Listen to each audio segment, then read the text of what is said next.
world seems to be asking the same question. कहाँ है तेरा रोहित शर्मा भाई? मुझे इजी लगता है रोहित को बॉलिंग करना। मुझे लगता है कि मैं उसको दोनों तरीकों से आउट कर सकता हूँ। आता कि तो कैप्टन से हटाया जाए रोहित शर्मा को, कोई काम की नहीं है रोहित शर्मा जी।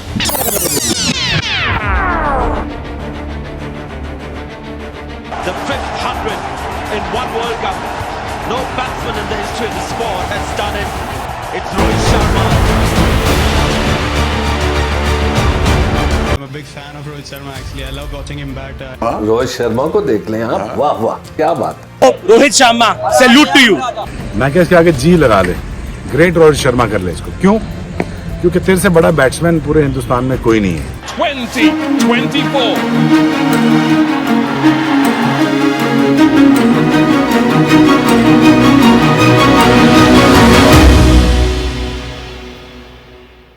एक बार एक युवा लड़के से सवाल पूछा गया, धोनी में शांत रहने की शक्ति है, सचिन के पास शतकों के शतक हैं, कोहली में निरंतर आक्रामकता दिखती है, तुम्हारे पास क्या है? आत्मविश्वास से भरे उस नौजवान ने एक मुस्कान के साथ जवाब दिया, मेरे पास प्रतिभा की जादुई शक्ति है। और वो नौजवान लड़का कोई और नहीं, आज की दुनिया क्रिकेट पर राज करने वाला रोहित शर्मा था। वो रोहित शर्मा जिसका नाम सुनते ही आज के बॉलर्स के पसीने छूट जाते हैं, जिसके सामने अपोजिशन टीम्स के ABC सारे प्लान्स फेल हो जाते हैं, जिसकी सुशील और सुंदर बैटिंग देखकर ऐसे महसूस होता है जैसे आप धीमी सुर पर मेहदी हसन को गाते सुन रहे हो, जिसकी दिल को छू जाने वाली बैटिंग को देखकर लगता है कि एक ही बॉल को इतने तरीकों से सिर्फ और सिर्फ यही इंसान ही खेल सकता है। उस खूबसूरत इंसान को ग्राउंड पर देखकर ऐसे महसूस होता है जैसे आप एक ही इंसान में कई अलग अलग रूप देख रहे हो। वो कपिल शर्मा की तरह फनी है, MS धोनी की तरह शांत और द ग्रेट दिलीप कुमार की तरह अपने रोल को बारीकी में समझने वाला भी। ये रोहित शर्मा जैसा प्लेयर ही होता है जिसको देखकर लगता है कि ये बंदा गॉड गिफ्टेड है, क्योंकि उसके पास वो कला है कि वो जिस बॉल को जब जहां जैसे खेलना चाहे वो खेल सकता है। उसके पास ना तो विराट कोहली जैसी फिटनेस है और ना ही AB डिविलियर्स वाली इनोवेटिव शॉट्स, लेकिन इसके बावजूद उसके पास वो फन है जो इवन इन दोनों महान बल्लेबाजों के पास भी नहीं। और जब रोहित शर्मा अपने जौबन पर होते हैं तो ट्रस्ट मी, उनसे खूबसूरत बल्लेबाज बहुत ही कम होते हैं। वो बॉलर के दिमाग और उसकी लेंथ को इस तरह पढ़ते हैं जैसे ये कोई खुली किताब हो।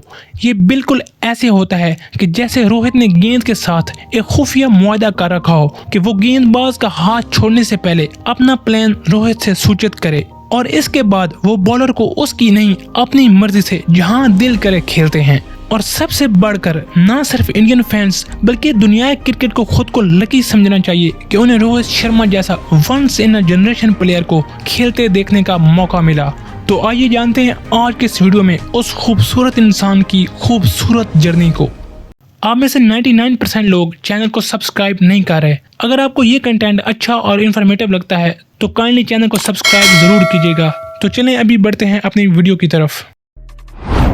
1987 में मुंबई के एक छोटे परिवार में पैदा होने वाले उस नौजवान के ख्वाब बहुत बड़े थे। वो बचपन से ही क्रिकेट का दीवाना था और यही वजह है कि वो अपने ख्वाबों को हकीकत बनाने के लिए अपने अंकल के पास बोरीवली शिफ्ट हुआ, जहां वो रोजाना प्रैक्टिस करने के लिए बोरीवली से चर्च गेट तक का एक लंबा और मुश्किल सफर तय करता, वो भी लोगों से भरी ट्रेन में जिसमें इवन खड़े होने की जगह भी मुश्किल मिलती थी। इंटरेस्टिंगली रोहित उन दिनों एज अ ऑफ स्पिनर खेला करते थे। वो तो एक दिन बाई चांस उनके कोच एकेडमी में देर से पहुंचे और उन्होंने रोहित को बैटिंग करते देख लिया, जिसके बाद उन्होंने रोहित को सिर्फ बैटिंग पर फोकस करने का कहा। और फिर एक दिन स्कूल के एक मैच में उनके कोच ने उन्हें ओपनिंग करने भेजा और रोहित ने उस मैच में शतक जड़ दिया और उस दिन रोहित द बैट्समैन का जन्म हुआ।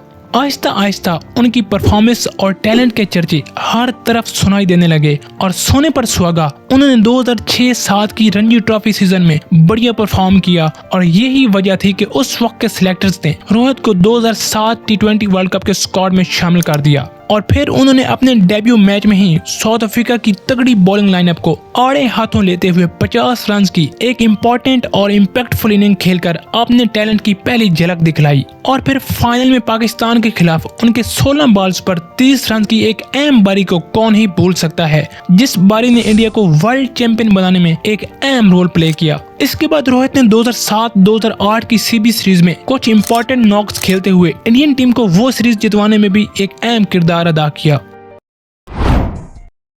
उस सीरीज के बाद रोहित की परफॉर्मेंस का डाउनफॉल शुरू हुआ और वो कंसिस्टेंटली बड़ा स्कोर करने में सफल नहीं हो पा रहे थे। उनकी फॉर्म का ये हाल था कि वो पिछले 16 ओडीआईज में सिर्फ और सिर्फ एक 50 बनाने में कामयाब हो पाए थे। आगे 2011 का ओडीआई वर्ल्ड कप आ रहा था और रोहित को आईपीएल और टी20 वर्ल्ड चैंपियन होने के नाते काफी भरोसा था कि वो स्क्वाड में जगह बनाने में कामयाब हो जाएंगे। बहुत से रिपोर्टर्स को 2011 वर्ल्ड कप के 15 में से 14 मेंबर्स का ऑलरेडी पता था और इस स्क्वाड में 14वां नाम रोहित शर्मा का था और फाइनल स्पॉट के लिए अश्विन, ओझा और पीयूष चावला के दरमियान मुकाबला था, जिसमें से अश्विन सफल रहे और at the very last moment selectors ने स्क्वाड में एक रिस्ट स्पिनर को भी शामिल करने का प्लान किया और इसके लिए रोहित की जगह पीयूष चावला को शामिल कर लिया गया। उस चीज ने रोहित को अंदर से हिला कर रख दिया। रोहित के एक दोस्त धनंजय जो कि एक डेटा एनालिस्ट हैं, उनका कहना है कि ज्यादातर क्रिकेटर्स अपने इंटरनेशनल कैरियर के 7th ईयर में अपने टैलेंट को सही से जस्टिफाई करते नजर आते हैं, क्योंकि इस सारे पीरियड में वो अपनी सारी खूबियों और खामियों से अच्छी तरह वाकिफ हो चुके होते हैं। उनके बकौल रोहित के कैलिबर के प्लेयर को 7 साल से पहले जज करना एक बेवकूफी थी और रोहित का उस वक्त 6ठा साल चल रहा था। 2011 वर्ल्ड कप जीतने के बाद रोहित को इंडियन टीम में दोबारा शामिल किया गया। इस बार उन्होंने कदरे बेहतर परफॉर्मेंसेस देना शुरू की, लेकिन अभी भी वो कंसिस्टेंटली परफॉर्म नहीं कर पा रहे थे और फिर आया 2012 इंडिया टूर ऑफ श्रीलंका, जिसमें रोहित के 5 ओडीआई मैचों की सीरीज में स्कोर ये था 5-0, 0, 4 and 4। 5 मैचों में सिर्फ 13 रन बनाने के बाद रोहित ने खुद को वॉशरूम में लॉक किया और रोना शुरू कर दिया, क्योंकि रोहित समेत सबको यही लगा कि ये रोहित का आखिरी मौका था जिसे वो बुरी तरह मिस कर बैठे थे। लेकिन इतनी बुरी परफॉर्मेंसेस के बावजूद MS धोनी ने रोहित को ड्रॉप नहीं किया और उन्हें 2013 चैंपियन ट्रॉफी के स्क्वाड में शामिल किया। इंडिया की चैंपियन ट्रॉफी कैंपेन शुरू होने से ठीक एक रात पहले MS धोनी रोहित के रूम में आए और उनसे पूछा ओपनिंग करेगा, तो रोहित ने फौरन हाँ बोल दिया। लेकिन मन ही मन में वो काफी ज्यादा कंफ्यूज थे कि वो साउथ अफ्रीकन बॉलर्स को कैसे फेस करेंगे और मोस्ट इम्पोर्टेंटली अगर वो फिर फेल हो गया तो। रोहित की जिंदगी के उस मोड़ को महबूब कोतवाल की इन खूबसूरत लाइनों से बेहतर कोई एक्सप्लेन नहीं कर सकता। दुनिया में जो जीने के अंदाज को न जाने, माथे या हाथों पर, चांद या तारों में किस्मत को ढूंढे, पर खुद में क्या है ये न जाने। अगली सुबह रोहित के कैरियर को एक यू टर्न देने वाली थी, जिसका पहला सबूत उनकी साउथ अफ्रीका के खिलाफ 65 रन की इनिंग थी।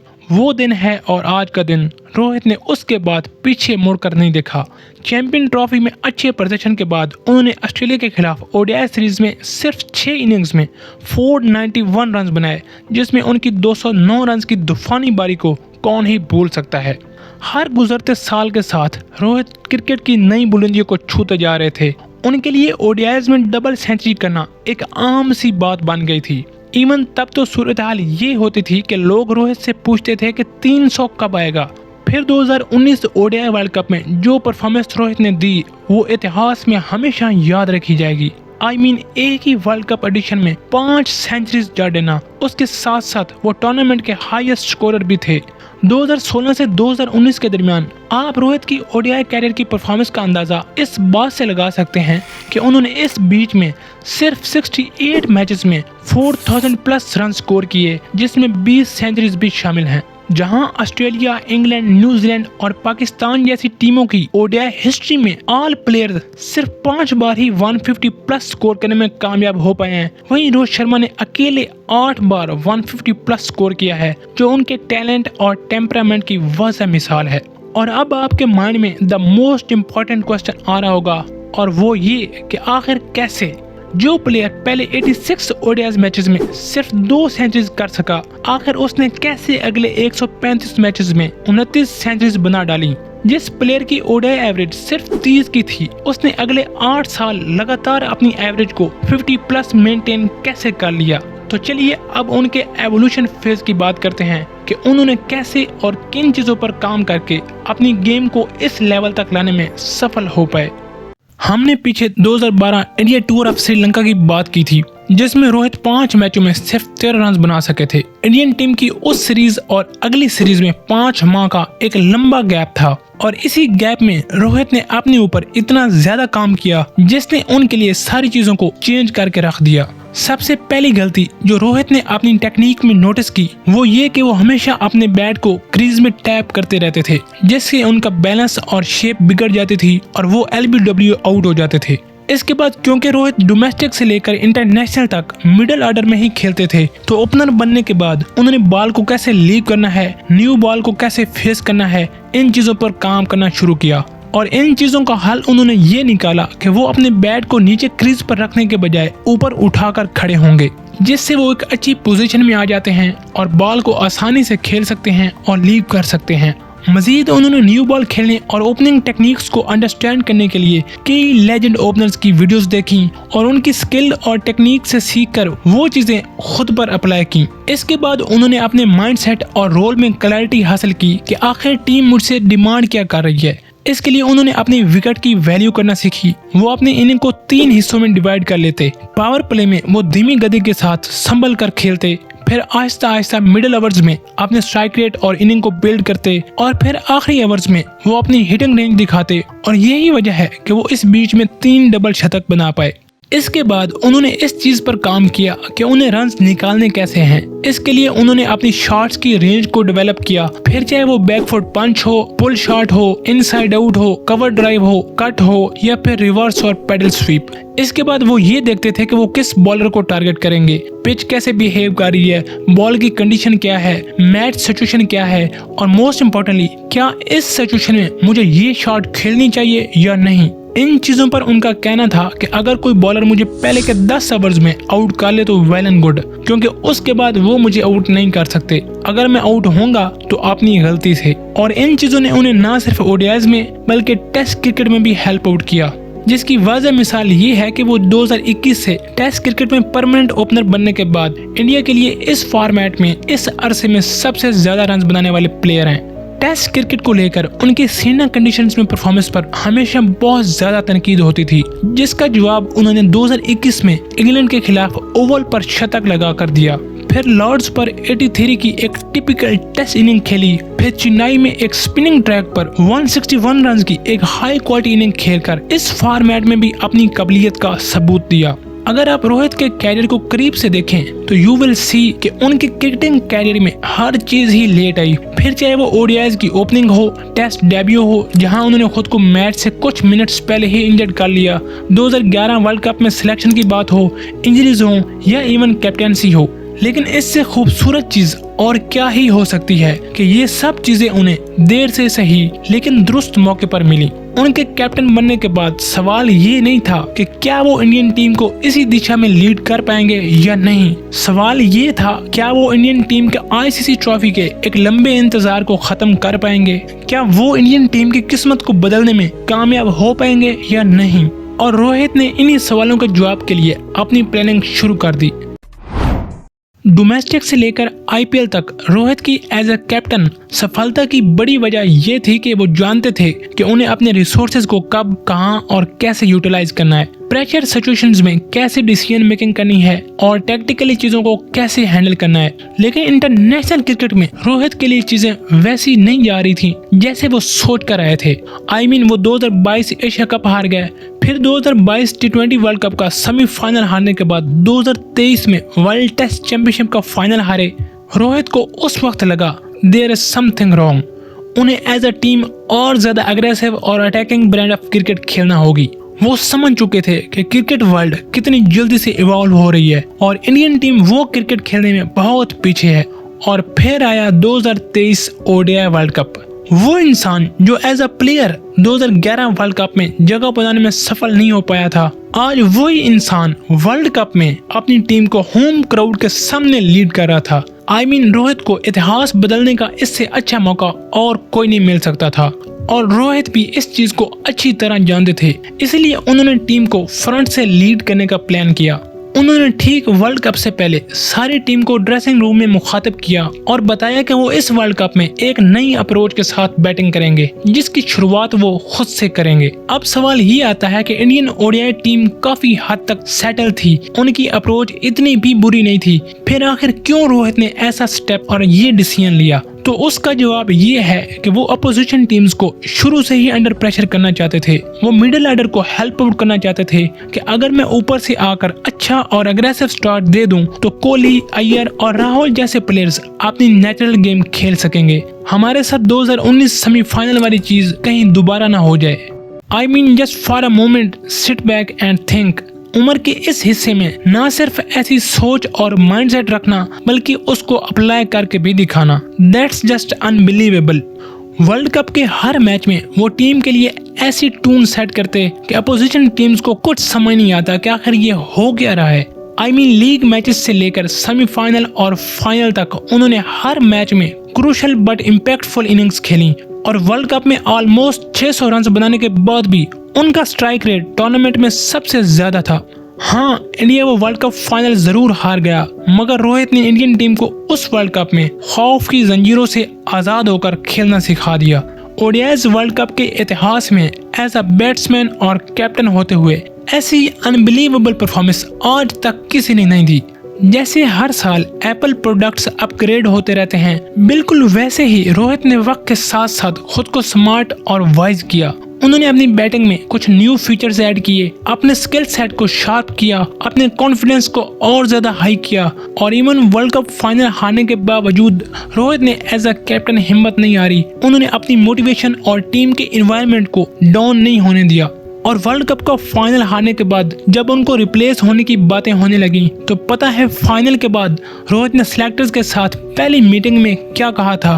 उनका कहना था कि हाँ, मैं मानता हूँ हम फाइनल हार गए, बट आप ये भी देखें हमने इस वर्ल्ड कप में हर टीम को हराया इंक्लूडिंग ऑस्ट्रेलिया, और मैं आपको यकीन दिलाता हूँ कि 2024 T20 वर्ल्ड कप में हम ट्रॉफी जरूर उठाएंगे। सिलेक्टर्स उनका ये कॉन्फिडेंस और कन्विक्शन देखकर हैरान थे और यही वजह है कि उन्होंने रोहित को एक और चांस देने का फैसला किया। और फिर आया 2024 T20 वर्ल्ड कप, जिसमें रोहित एज अ कैप्टन और एज अ बैट्समैन एक बीस्ट मूड में नजर आए। वो वर्ल्ड कप ट्रॉफी जीतने के लिए किस कदर डेस्परेट थे वो उनकी आंखों से साफ महसूस किया जा सकता था। और जैसे वो कहते हैं कि जब आप किसी चीज को शिद्दत से चाहते हैं तो सारी कायनात आपको उस चीज से मिलाने की साजिश में लग जाती है। रोहित इस बार कोई एक भी वीक पॉइंट शो नहीं करना चाहते थे। वो यंगस्टर्स को गाइड कर रहे थे, सीनियर्स को बैक कर रहे थे, बॉलर्स को फ्रीडम देते थे और फिर अपने प्लान्स को ग्राउंड पर परफेक्टली एग्जीक्यूट करते। रोहित बचपन में अपने ग्रैंडफादर के साथ इतनी ज्यादा क्रिकेट देखते थे कि उनके अनकॉन्शियस माइंड में वो सारी टैक्टिक्स, गेम प्लान्स और माइंड गेम्स कहीं न कहीं सेव हो चुकी थी। और इस वर्ल्ड कप में एज अ कैप्टन रोहित का वो रूप खुलकर सामने आया। उनकी tactics, bowling changes, aggressive field placement और मैचअप समेत सब चीजें टॉप नॉच थी। और फाइनली इंडियन टीम एक लंबे इंतजार के बाद 29 जून 2024 को आईसीसी ट्रॉफी उठाने में कामयाब हो गई।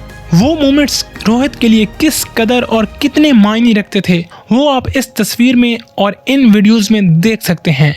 ग्राउंड पर हमेशा मस्ती करने वाले इंसान की आंखों में आंसू थे, क्योंकि वो अचीवमेंट उसके लिए नहीं बल्कि इंडिया में बैठे 1.4 बिलियन लोगों की थी जो उस पल को और उन मोमेंट्स को देखने के लिए तरस गए थे।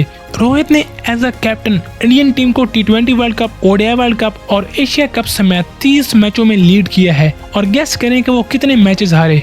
2 मैचेस। जी हाँ, सिर्फ और सिर्फ 2। उनकी एज अ कैप्टन कामयाबी का राज ये है कि वो पूरी टीम को साथ लेकर चलते हैं, उनके साथ एक अच्छा बॉन्ड और अच्छी कम्युनिकेशन बनाते हैं, जिसकी मिसाल ये है कि आम तौर पर कोई भी बुरी खबर लाइक किसी प्लेयर को टीम से ड्रॉप करना हो, किसी को स्क्वाड में शामिल ना करना हो, इस तरह के काम कोचेस को दिए जाते हैं। बट इस इंडियन टीम में ये काम कोचेस नहीं, रोहित खुद करते हैं। वो प्लेयर्स को उनके मुंह पर बोल देते हैं कि आपको इस वजह से ड्रॉप किया जा रहा है, आपको इन चीजों पर और ज्यादा काम करना होगा, आपके मुकाबले में दूसरे प्लेयर के स्टैट्स ज्यादा अच्छे हैं। और ये चीज रोहित और प्लेयर्स के दरमियान गैप को कम करती है और वो एज अ टीम बनकर खेल पाते हैं।